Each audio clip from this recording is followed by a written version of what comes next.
Hello guys, isang mapagpalang umaga sa ating lahat. Ayan. Update lang tayo sa Kaya Homes. Ang Kaya po ngayon ay sold out na po ang first batch at second batch. Ayan. Ito po yung dito po itatayo ang Kaya Homes natin. Ayan, kung napapansin nyo, okay na yung mga kalsada dyan. Tapos nagtatayo na po sila ng poste para sa kuryente. Ayan. Ito naman ang model house natin ng Kaya. Ayan.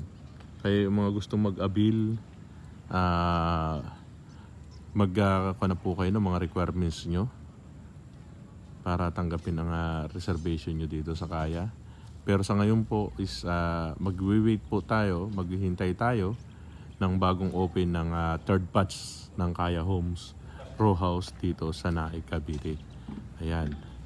As of now, waiting po tayo ngayon sa opening ng bagong batch. Ito po ang Kaya na may sukat na 38 square meter. Ayan po kung nakikita nyo po. Ayan, ito corner lot kaya medyo malaki yung lot area niya. Ayan. Pasukin natin yung loob. Ito po ang loob niya.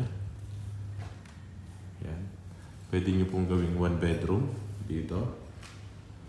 Ayan. Pag turnover po sa inyo, naka-kesame. Tapos may grills na rin yung bintana. Pero jalousie po siya.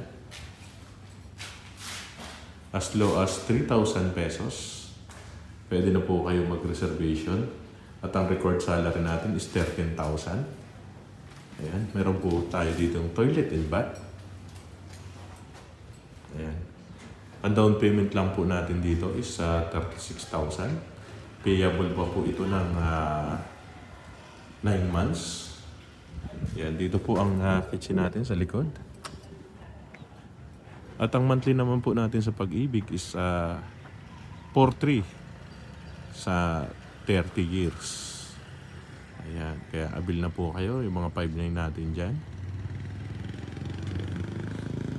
Kung pasok po kayo dito, magpa na po kayo ng requirements kasi po mag-ready na po kayo kasi yun nga po, sold out na ang batch 1 natin at batch 2.